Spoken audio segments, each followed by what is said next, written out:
I am so excited. This one is metallic. It is shiny. I can see myself. What the heck? Ugh. How to solve the cube. Yes, people will be learning on this cube. Hope you can read Chinese. Literally, there's only Chinese on this. Useless. First turns. This is hilarious. I love this. Wait a minute. There we go. I've got the whole cube in frame now. This is so stupidly big. Let's try a J-perm. Actually, yeah, I think I should do the shorter J-perm if I'm gonna be doing it on this cube.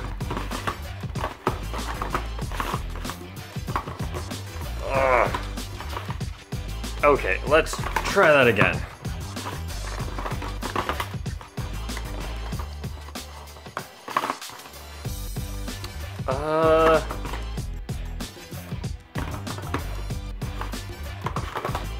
There we go. We got the J-perm. This cube is so big, I wonder if the pieces are larger than 3x3s. The answer is yes. As it turns out, this is bigger than 27 3x3s. How should I even be turning this thing? If I turn the top, it's actually pretty easy, but if I want to turn the sides, I have to lift it off the table a little bit. That should be fine. Ooh, what about slice moves? Ooh, that's just terrible. Can't really do finger tricks, like index finger. Oh, reverse push. Oh, wow, that almost works. D moves. Oh, yeah. Oh, that's perfect. Regripless F. Oh, not a chance. Wait, can this cube corner cut? Oh, how do you even turn? I can't tell if it's not corner cutting or I'm just not turning properly. It's probably not corner cutting. Okay, yeah, it can do a very little bit. Let's test reverse corner cutting. Oh, yeah, nothing at all there. Wait a second.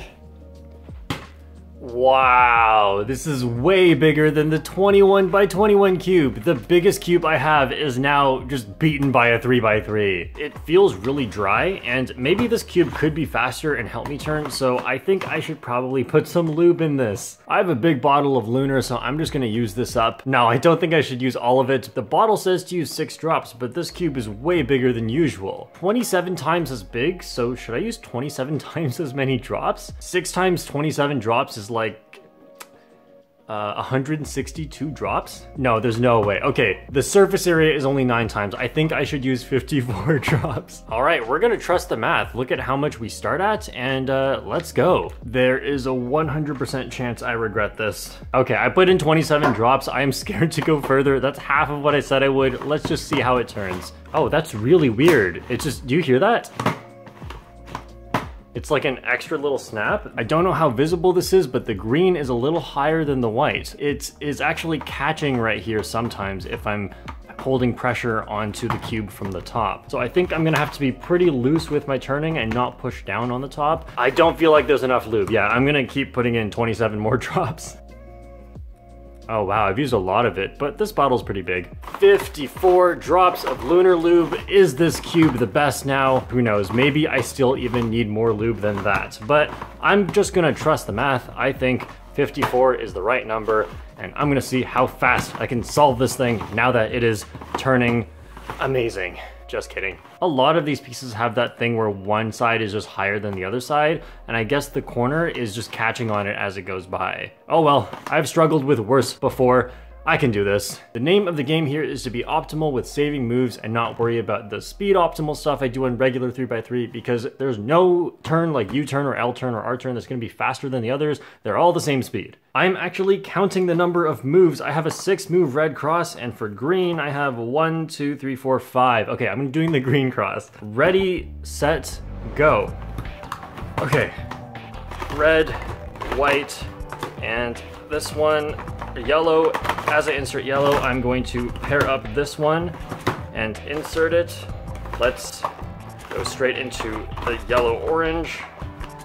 Oh my, I can't turn. Okay, and we have the yellow-red in the back. Oh my, this is actually not too bad. Muscle memory. Okay, I think I got the rest. Wide moves feel really weird. Okay, what do we got here? This, yes! It's an A-perm. That's the most move efficient PLL. Oh my god.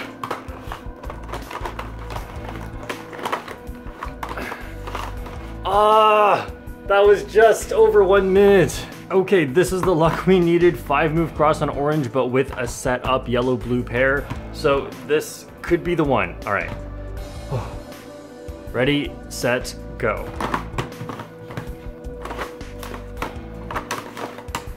The turning's kind of hard on that one. I did too many moves there. The thing I just did probably wasn't the best solution. Okay, let's go, let's go. Lucky last pair got paired up together for me. Turn. How do we do this?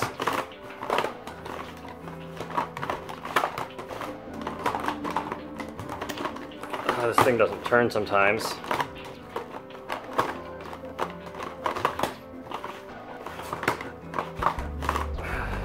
Shorter J-perm. Come on. Yes!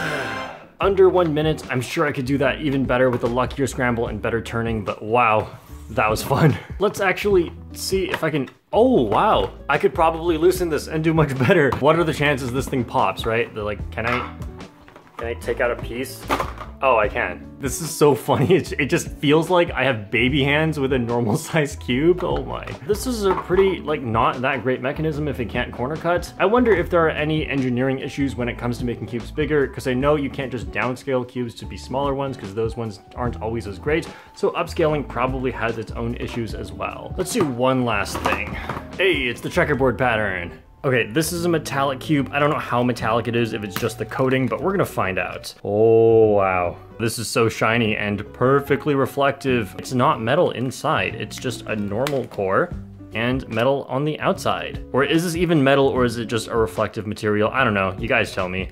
It's almost like it's a color changing cube because I can't tell which colors they are as they're moving really fast, and just the way the light keeps changing how it reflects. Like for example, the white side, sometimes it's just reflecting something and it takes on the color of, I can't even point because my hand gets there, but it's taking on the color of whatever it's reflecting. Look at the scrambling, that looks amazing. It looks even better in person than on camera because the cube moves and my head moves, so actually it's more like this. This is probably the nicest looking cube that I own. Sorry, $600 Swarovski cube, but sometimes money can't buy beauty. Look, even Santa is blocking his eyes from all these reflected lights.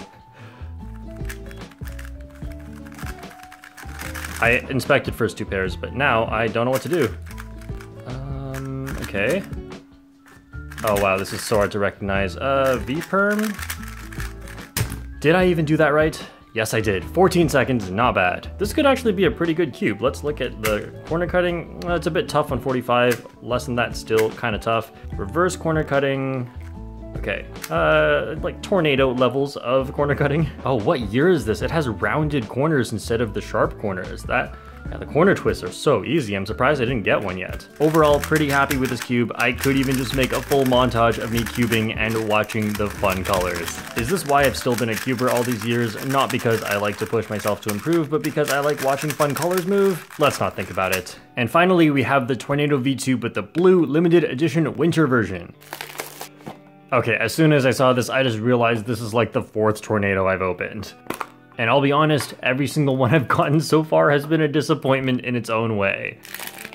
Ooh, the magnet area is yellow. You know what? This would be so much cooler and more exciting if I had not just opened 2 amazing cubes, one of which looks like this. Okay, maybe I should have opened this one first just to manage expectations, but there you go. It's a Tornado V2M. It's got the same corner cutting issues. Oh yeah. Don't get me wrong, the Tornado V2 is a very good cube. It's just that it has this fundamental flaw that makes it not a top speed cube. You know what? I can tell you exactly what happens from here. I don't really want to put on the stickers. I think having a blue cube is pretty cool, but I'm gonna put on the stickers anyway just so I can can say I've done it, and then I'm going to be disappointed by it, and then I'm not going to take them off again because I will be too lazy. Stickers are just the worst. The application tape keeps coming up with it. I have to hold it down. You know what, for as unbiased as I tried to be in that other video about stickers, I am very biased now. This sucks. It's like the stickers won't come off the backing properly when I'm trying to lift it off, but then when I actually put it onto the cube, then it doesn't want to come off of the application tape. Like, you gotta pick one. Which side is stickier? All right, there is the orange side. You know what? Screw it. I'm not even taking off the application tape. The stickers are just gonna come off with it, and it's just gonna make me frustrated. I'm just gonna do algorithms that don't involve any orange pieces, which is just this. Guys, be honest, like, does this look good? I think stickerless cubes look better because the color's more full, and it's nothing against stickered cubes. I like it when there's a black border because the contrast is great. And especially the green side, it just hurts my eyes to even look at this. You know what though, I'm satisfied with this unboxing. We had this, and we had this. If you want to buy these, I'm pretty sure you can't buy the blue cube anymore because it was limited edition and sold out. So if you want to get any of the others, go to speedcubeshop.com and make sure you use the discount code JPerm. Thanks for watching, and I'll see you all next time.